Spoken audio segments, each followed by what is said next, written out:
On ignore généralement que le jeu de cartes, qui date d'il y a très longtemps, a été conçu en fait à l'image de la société humaine. Dans la société, nous portons tous une image sociale, une sorte d'uniforme, ce qu'en psychologie on appelle une persona. Et les cartes à jouer portent un uniforme en pique, cœur, trèfle ou carreau. De plus, les 52 cartes correspondent aux 52 semaines de l'année, etc., etc. On pourrait disserter comme cela indéfiniment. Aussi, pour ma petite démonstration, je ne vais pas me servir de tout un jeu, ce qui serait trop long et trop fastidieux, uniquement de 4 cartes, mais pas n'importe lesquelles. Ce sont 4 cartes rigoureusement identiques. Ce sont 4 valets de cœur, mais ça, ce n'est qu'un exemple. Ça pourrait être n'importe quelles autres cartes. Ce qui compte, c'est qu'elles sont toutes les 4 identiques. Alors, comment pourrais-je singulariser l'une de ces cartes par rapport aux autres? Mais c'est très simple, il suffit d'en prendre une, de la mettre comme ceci, face en l'air, au milieu des autres, face en bas, pour qu'elle devienne en quelque sorte une carte marginale, une carte contestataire, mais dans la société.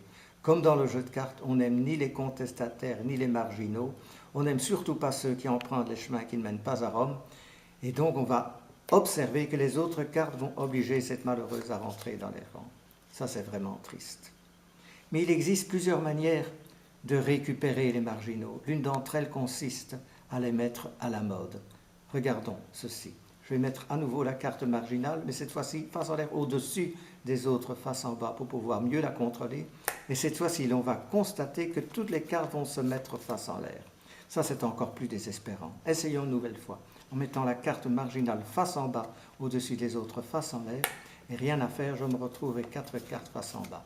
Évidemment, je pourrais tricher, forcer par la magie l'une de ces cartes à se remettre face en l'air, comme au début. Mais ça ne durerait jamais très longtemps, puisqu'à nouveau, les autres cartes obligeraient cette malheureuse à rentrer dans les rangs. Moi, il y a des années que je fais ça, je n'ai jamais rien compris. Quand je fais cette petite démonstration, j'essaye toujours une toute dernière tentative en mettant une carte face en l'air au-dessus des autres face en bas. Mais rien à faire, je me retrouve toujours avec 4 cartes face en l'air. Et cependant, ne vous ai-je pas dit que le jeu de cartes était à l'image de la société? Et dans la société, comme dans le jeu de cartes, il y aura toujours un petit malin qui, lui, avec obstination, refusera de suivre les sentiers battus. Et dans le jeu de cartes, ce contestataire impénitent et irréductible, eh bien, tout simplement, on l'appelle le joker.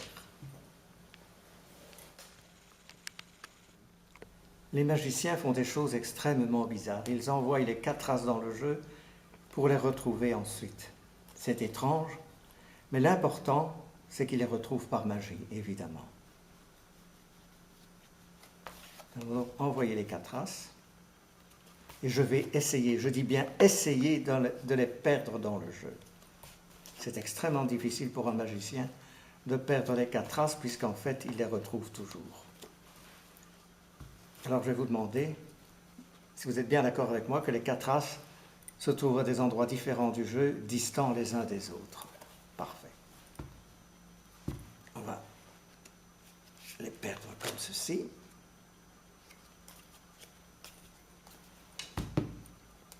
Et les perdre encore davantage en mélangeant le jeu parfaitement comme ceci. Coupe. On peut encore couper plusieurs fois comme ceci. Parfait. Alors, nous allons voir si, par hasard, à la suite des mélanges, un as se trouverait au-dessus du jeu. Non, apparemment, il n'y en a pas. Il pourrait aussi y en avoir dans les cartes du dessous, mais apparemment, il n'y en a pas non plus. Ce qui démontre que les 4 as ont été bien perdus séparément dans le jeu. C'est parfait. Alors, mesdames, si jamais vous voyez un as défiler, vous faites comme avec vos maris, vous hurlez, n'est-ce pas? Non, apparemment, les as ont été bien perdus dans le jeu, on n'en a vu aucun. Alors l'as le plus gros, le plus noir, le plus lourd, c'est évidemment l'as de pique qui s'écrit comme ceci, A-S-D-E-P-I-Q-U-E. Et nous avons l'as de pique, c'est parfait. L'as préféré des dames, c'est l'as de cœur, qui s'écrit comme ceci, A-S-D-E-C-O-E-U-R. Et bien sûr, nous avons l'as de cœur, c'est merveilleux. Le second as noir, c'est l'as de trèfle. Il se trouve quelque part ici dedans, c'est certain, il n'est point tout à fait perdu.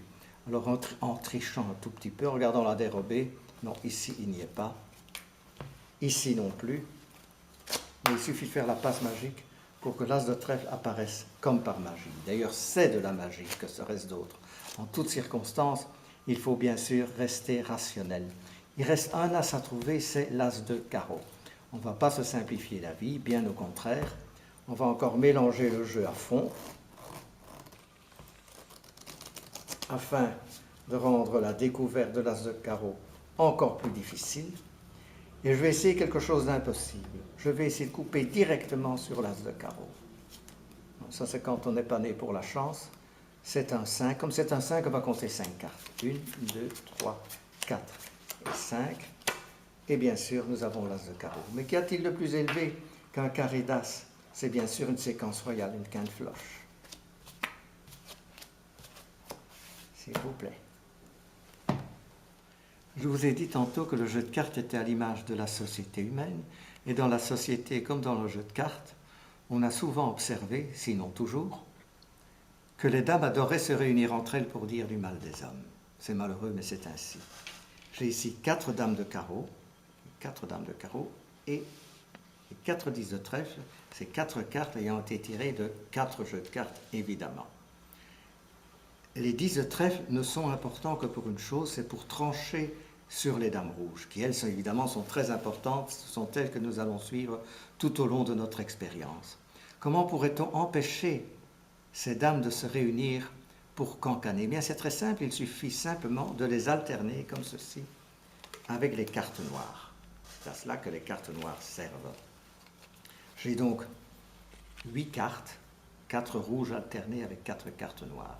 Je vais séparer ce paquet de 8 cartes en 2 paquets de 4 cartes. Mais bien entendu, toujours alterné. J'ai donc ici une dame rouge, suivie d'un 10 noir, lui-même suivi d'une dame rouge qui elle-même est suivie d'un 10 noir. C'est parfait. Maintenant, il suffira de faire le petit comptage magique comme ceci pour constater que les 4 dames rouges se sont réunies. C'est dramatique. Et bien entendu, si on a les 4 dames rouges d'un côté, on a les 4 10 noirs de l'autre. Je vais placer 3 dames rouges face en bas sur le tapis, la 4e dame rouge face en l'air au-dessus des 3 autres. J'ai donc une dame rouge face en l'air, 3 dames rouges face en bas. Et bien sûr, j'ai ici les 4 10 noirs. Je vais simplement placer un 10 noir au-dessus de l'unique dame rouge face en l'air. Il m'en reste 3. Je vais prendre l'une de ces dames rouges, la glisser ostensiblement et subrepticement entre les 10 noirs. Il suffira de compter 1, 2, 3 et 4, de faire le petit transfert pour constater que les 4 10 noirs sont ensemble parce que les 2 dames se sont déjà réunies et Dieu sait ce qu'elles sont déjà en train de raconter. C'est vraiment triste. Il y a des gens qui m'accusent de tricher. Non, il n'y a aucune tricherie dans cela. Ce n'est qu'une petite expérience sur les 4 dames. Je vais donc bien vous montrer que je prends un 10 noir. Ce 10 noir, je le dépose au-dessus des 2 dames rouges. Il m'en reste 3. Je prends l'une des dames que je glisse comme ceci entre les 10 noirs. On fait le petit comptage magique comme ceci. Le transfert. Et bien entendu, on se retrouve les 4 10 noirs puisque les 3 dames se sont réunies. Ça, c'est vraiment dramatique. Donc, j'ai toujours 4 10 noirs. J'en dépose un ici. Je prends la dernière dame que je glisse entre les 10 noirs. On fait le petit comptage magique. Le petit transfert. Et à nouveau, on constate que les 4 10 se sont réunis, sont ensemble, puisque les 4 dames ont réussi à reformer leur assemblée de petites cancanières. Mais il y a des gens qui disent, oui, mais dès le départ, vous avez alterné les cartes rouges avec les cartes noires, vous savez donc dans quel ordre elles se trouvent. Évidemment, je sais dans quel ordre elles se trouvent. Et on rajoute, vous avez donc toute possibilité, toute facilité pour les contrôler. Je suis donc bien obligé de montrer qu'on peut fort bien perturber cet ordre trop rigoureux, en les mélangeant de telle sorte qu'on ne sache plus dans quel ordre elles se trouvent. On peut aussi les alterner comme ceci, ou dans l'autre sens, peu importe. La seule chose qu'il est important de savoir, c'est que les dames rouges qui pourraient éventuellement se trouver ici, on peut les faire passer invisiblement de l'autre côté. C'est ce qu'en psychanalyse on appelle un transfert. Les cartes noires qui pourraient éventuellement se trouver ici, on peut les faire passer de l'autre côté. C'est ce qu'en psychanalyse on appelle un contre-transfert. Et après transfert et contre-transfert, on estime généralement que le patient est guéri tandis que le praticien est devenu complètement maboule. Mais ce n'est pas ce qui nous intéresse. Ce qui nous intéresse, c'est que les 4 dames rouges vont maintenant se trouver réunies de ce côté-ci, et bien sûr les 4 cartes noires de l'autre côté. Et alors il y a des gens qui disent, oui mais vous alternez les cartes, vous les mélangez, en réalité vous ne faites rien d'autre que les mettre ensemble. Je suis donc obligé de démontrer qu'on peut fort bien ne pas toucher aux cartes. Je vais simplement mettre l'une des cartes rouges face en l'air au-dessus des autres, l'une des cartes noires face en l'air au-dessus des autres. On ne fait plus rien. Et quand on aura terminé de ne rien faire, il suffira de changer les paquets comme ceci pour constater que les cartes correspondent. On peut changer les cartes ici, les cartes correspondent encore. On va laisser un petit suspense pour la fin en invertissant les 2 dernières cartes, mais en les laissant face en bas. Et ces 2 cartes face en bas, nous allons les mettre au milieu, ici des dames rouges, de l'autre côté des 10 noirs. Nous avons donc une carte face en bas au centre des 2 paquets. Mais ces cartes face en bas, on peut les remettre comme ceci, invisiblement, face en l'air. On va donc constater que les 4 dames rouges vont se remettre face en l'air et les 4 10 noirs face en l'air. Maintenant, l'une des dames rouges, je peux invisiblement la remettre face en bas. Et l'un des 10 noirs, invisiblement, face en bas également. De sorte que l'une des dames rouges va à nouveau se mettre face en bas, l'un des 10 noirs face en bas. Nous allons les intervertir une dernière fois et constater que les cartes correspondent toujours. En général, je dis bien en général parce que l'absolu n'existe pas, dans le jeu de cartes, le roi de cœur est rouge. Rouge sur sa face. Si jamais vous trouvez un jeu de cartes où le roi de cœur n'est pas rouge, soyez gentil, envoyez-le-moi, il fera partie de ma collection personnelle. Mais s'il y a un détail supplémentaire, non seulement le roi de cœur est rouge sur sa face, il est aussi rouge sur son dos. Il est donc rouge des 2 côtés. Retenez bien cela. Alors pour trancher sur le roi de cœur, j'ai ici 4 cartes à dos bleu et qui sont des cartes noires, des 10 de pique. Ça n'a aucune importance, ce sont des cartes noires. Je vais simplement mettre l'une de ces cartes noires ici sous la protection de la statuette du médecin chinois. Très important. Vous allez voir pourquoi. Il me reste donc 3 10 noirs à dos bleu et je vais introduire la seule carte rouge, le roi de cœur à dos rouge, entre les 10 noirs à dos bleu, comme ceci. Mais l'on sait que la rougeole est une maladie extrêmement contagieuse. C'est d'ailleurs pour cela qu'il est très dangereux d'exécuter cette petite expérience, parce que nous allons constater que le roi de cœur a contaminé les autres cartes. Je n'ai plus maintenant que des cartes à dos rouge. C'est dramatique. Le roi de cœur a contaminé les autres cartes. Et je ne plaisante pas. J'ai bien maintenant 3 10 noirs à dos rouge. Mais ici, j'ai le seul 10 noir à dos bleu, ayant été sous la garde du médecin chinois. On pourrait donc espérer que cette carte ait gardé suffisamment d'anticorps que pour guérir le roi de cœur de sa rougeole. Mais vous voyez, je suis entièrement d'accord avec vous, c'est une histoire de fou. Le jeu ici est parfaitement mélangé, nous avons des cartes noires, des cartes rouges un peu partout. Je vais simplement vous demander de bien vouloir prendre le joker. Je vais vous demander de l'introduire face en l'air dans le jeu, qui lui reste face en bas. Parfait. C'est ici que vous avez voulu mettre le joker. Vous serez donc d'accord avec moi qu'il se trouve entre 2 cartes que ni vous ni moi ne pouvions connaître à l'avance. Je vais donc simplement vous demander de bien vouloir prendre connaissance de la carte qui se trouve juste au-dessus du joker. Vous la regardez, vous la mettez au milieu du jeu, c'est parfait. On va encore couper le jeu plusieurs fois comme ceci. Votre carte est quelque part ici dedans. Bien. Si vous la voyez, surtout ne me le dites pas, car je dois essayer de la retrouver. Mais la retrouver comme ça ne serait évidemment pas très spectaculaire. Je voudrais essayer quelque chose d'un petit peu plus complexe. Et je vais mélanger le jeu, mais vraiment à fond. Alors, je ne sais pas si vous en avez déjà entendu parler, mais le mélange le plus parfait qui soit, c'est le mélange égyptien qu'on appelle aussi mélange pharaon, parce que les cartes s'entrelacent et se mélangent en pyramide. Vous voyez, c'était une pyramide pour Khéops. Nous allons faire une deuxième pyramide pour Képhren.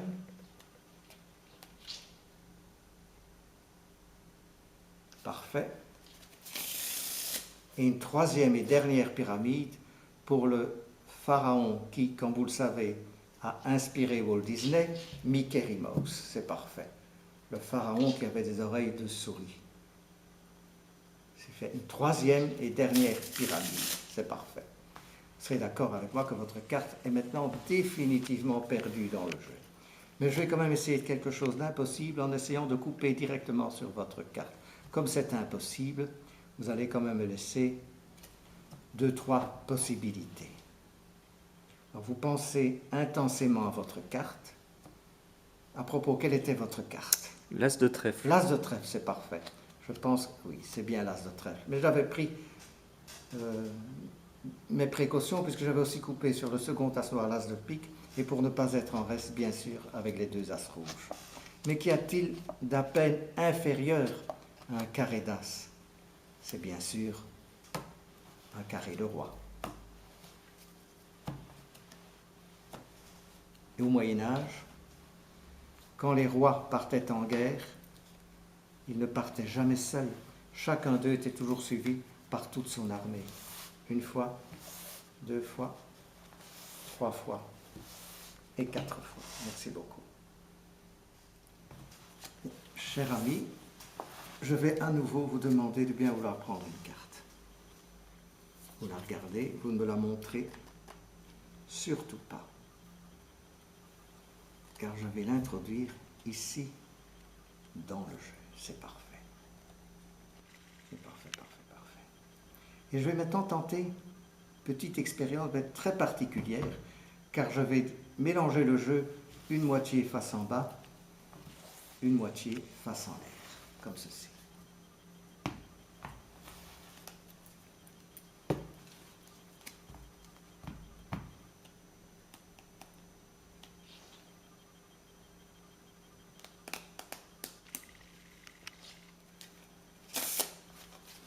Donc, le jeu est parsemé maintenant de cartes face en l'air mélangées à des cartes face en bas. Votre carte se trouve peut-être dans l'une des cartes face en l'air. Si c'est le cas, vous ne me le dites surtout pas, n'est-ce pas?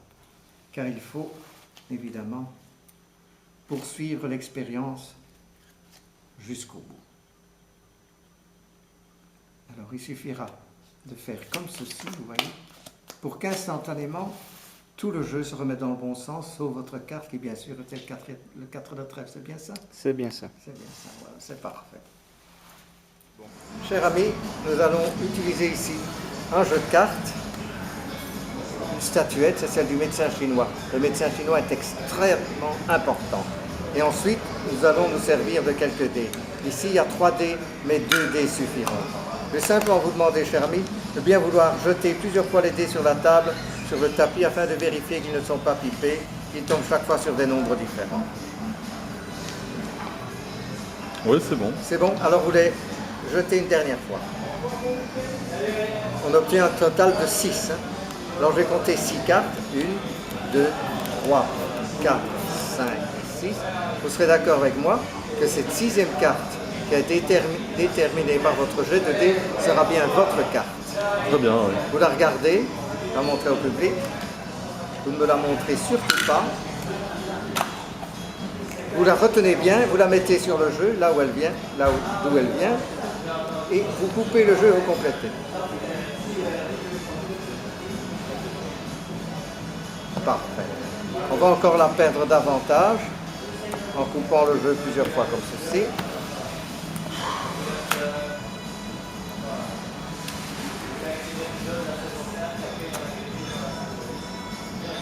Et je vais maintenant vous demander de bien vouloir prendre la statuette du médecin chinois. Attention, c'est très sérieux. Vous prenez la statuette, vous la regardez en face. Vous allez essayer, je dis bien essayer, de lui communiquer l'image mentale de votre carte. Quand vous aurez terminé, vous me le direz. C'est bon. C'est bien. Je vais distribuer le jeu en 4 paquets. Le 4 étant évidemment un nombre symbolique entre tous, puisqu'il représente les 4 éléments, les 4 saisons, les 4 signes fixes du zodiaque, les 4 directions de l'espace. Le nombre 4, en fait, symbolise le monde manifesté. Vous serez d'accord avec moi que votre carte devra nécessairement se trouver dans l'un des 4 paquets distribués, à l'exclusion des 3 autres. Oui, D'accord oui, avec tout moi, à fait.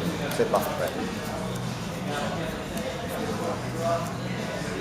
Je ne peux plus toucher à la statuette, hein. Ça, cela m'est strictement défendu. Vous allez simplement prendre la statuette, la promener au-dessus des 4 paquets, jusqu'à ce que vous ressentiez un ordre impérieux qui vous obligera à la déposer sur l'un des 4 paquets à l'exclusion des 3 autres.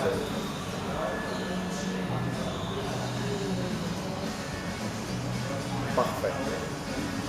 Vous serez d'accord avec moi que votre carte pourrait fort bien se trouver dans l'un des 3 autres paquets. Ah oui, tout à fait. Tout à fait. Hein.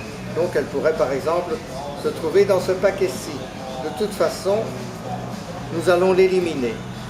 Votre carte pourrait aussi se trouver dans ce paquet-là. Mais de toute façon, nous allons également l'éliminer. Pourrait se trouver dans ce paquet-ci. Mais nous allons également l'éliminer. Je vais vous demander de bien vouloir retirer la statuette. Je vais me servir du seul paquet déterminé par la statuette. Je vais maintenant le diviser en 3. 3 comme la Trinité divine, comme la Trimurti de l'hindouisme, le nombre 3 symbolisant le monde spirituel et divin. Il reste une seule carte qui pourrait être la vôtre. Si c'est le cas, ne le dites pas. C'est la pierre d'angle qui a été rejetée par les bâtisseurs et nous allons l'éliminer. Vous allez à nouveau promener la statuette sur les 3 paquets jusqu'à ce que vous ressentiez un ordre en provenance de la statuette et qui vous obligera à la déposer sur l'un des 3 paquets. Votre carte pourrait par exemple fort bien se trouver dans ce paquet-ci. Mais nous allons l'éliminer. Votre carte pourrait se trouver dans ce paquet-là. Nous allons également l'éliminer. Veuillez retirer la statuette. Je vais simplement maintenant vous demander de bien vouloir prendre les 4 cartes restantes, de les mélanger, de les distribuer l'une à côté de l'autre, mais dans l'ordre que vous désirez. Vous pouvez même encore changer cet ordre. Voilà, c'est parfait. Alors, de 2 choses l'une, soit vous avez vraiment ressenti l'influx provenant de la statuette, soit vous avez joué la comédie jusqu'à présent. Aussi, permettez-moi de tenter une petite expérience. Je ne toucherai pas à la statuette, mais je vais prendre votre pouls afin de vérifier si oui ou non l'influx est bien passé. Par exemple, ici je ne sens rien du tout. Ce serait plutôt de ce côté-là, je dirais même ici. Si cette carte-ci était la vôtre, ce serait presque une réussite étant donné tout ce qui a été éliminé. Oui, oui. Est-ce que c'est votre carte? Non, Non. du tout. Non. On l'élimine. Si c'était l'une de ces 2 cartes-ci, ce serait une quasi-totale réussite. Cela pourrait être le valet de pique ou le 10 de cœur. Est-ce que c'est votre carte? Non plus. Ce n'est pas votre carte. Il reste une seule carte, celle qui se trouve en dessous de la statuette. Il faut poursuivre l'expérience jusqu'au bout. Veuillez soulever la statuette et dites-moi maintenant quelle était l'identité de votre carte. Le 10 de carreau. Alors veuillez prendre connaissance de l'identité de cette dernière carte et la révéler au public. Je vous remercie. Il existe une ancienne tradition qui prétend que serait située aux confins du Tibet une antique et légendaire cité, la cité invisible de l'Agartha. Y régnerait celui que l'on appelle le roi du monde.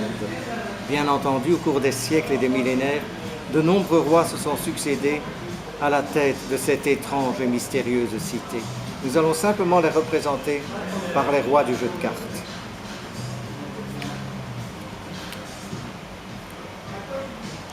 Et je vais déposer 3 rois face en l'air ici sur le tapis. Le 4e, le roi de pique, au-dessus des autres. C'est lui en quelque sorte le leader, le roi des rois. C'est lui véritablement le roi du monde. Les autres rois qui se sont succédés au cours des âges n'étant en fait que ces différents avatars.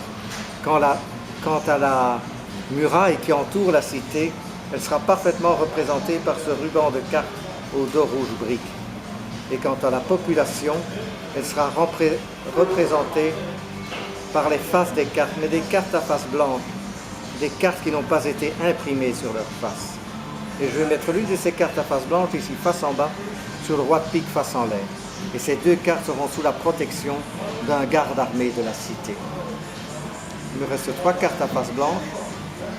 Et je vais introduire ici le roi de cœur, face en l'air, parmi ces 3 cartes face blanche, face en bas. Je vais reprendre à nouveau 4 cartes ici, en face blanche. L'une de ces cartes viendra rejoindre les 3 autres, toujours sous la protection du garde armé. Il en reste 3. Et je vais introduire ici le roi de trèfle entre les cartes à face blanche, face en bas. Il me reste ici 4 cartes, toujours des cartes à face blanche. J'en dépose une ici, sous la protection du garde armé, il en reste 3.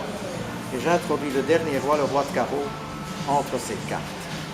Mais de temps à autre, le roi dont le règne était en cours aimait à se promener incognito dans les rues de la cité afin de pouvoir superviser par lui-même la bonne marche des affaires du royaume. Et pour ce faire, il se fondait dans les murailles et se rendait invisible au sein de la population. De même ici pour le second roi, qui se fond dans la muraille et se rend invisible au sein de la population.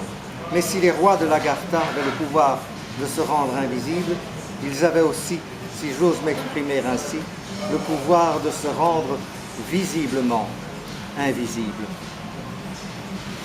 Comme ceci, bien entendu, des deux côtés. Mais si les rois de l'Agartha avaient le pouvoir de se rendre invisibles, comme chacun d'eux était en fait un avatar de l'unique roi du monde, ils avaient aussi le pouvoir de voyager à travers le temps et l'espace afin de se trouver toujours réunis.